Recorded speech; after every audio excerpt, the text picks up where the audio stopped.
Сәлеметсіздер ме балалар? Хал жағдайларыңыз қалай? Бүгінгі біздің тақырыбымыз әліппе, бірінші сынып. Тақырыбымыз дыбыс, сөз, дыбыстар әлемінде. Сонымен балалар, тілдің дыбыстау мүшелері арқылы айтылып, құлақпен естілетін үн дыбыс деп аталады. Дыбысты біз айтамыз және де естиміз.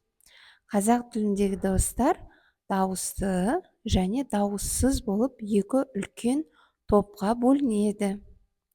Сөз дегеніміз заттың, түрлі құбылыстың, қимыл әрекеттердің атауы. Әрбір сөздің білдіретін жеке ұғымы болады. Балалар, яғни біз дыбыстау мүшелері арқылы айтылатынды дыбыс деп атаймыз, Сонымен қатар балалар, қазақ тіліндегі дыбыстарды біз дауыссыз және дауысты деп екі топқа бөлеміз. Балалар, сонымен суретте нені көріп тұрмыз? Мұғалім апай балаларға сабақ түсіндіріп жатыр. Балалардың қолында әріптер тұр. Балалар, дыбыстар дауысты және дауыссыз дыбыстар болып екіге бөлінеді. Яғни суреттегі дауысты дыбыстар, олар қызыл бояумен боялған, яғни а, ә, ү. Ал дауыссыз дыбыстар көк түсті б және с дыбысы.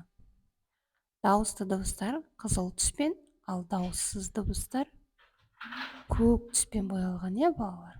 Осы арқылы біз дауыссыз дыбыстардың көк түспен берілетін, ал қызыл түспен дауысты дыбыстар берілетінін есте сақтауымыз қажет. Балалар, енді суретте қандай суретті көріп тұрмыз?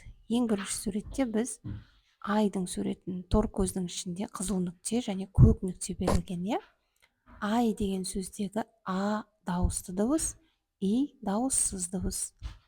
Екінші, балықтардың торға түсетін ау. Ау деген сөзде а дауысты дыбыс, у дауыссыз дыбыс. Енді сан берілген, 10 саны. О дауысты дыбыс, н дауыссыз дыбыс. Сонымен қатар ең соңғы суретте ат, яғни жануар. Ат деген сөзде а дауысты дыбыс, т дауыссыз дыбыс.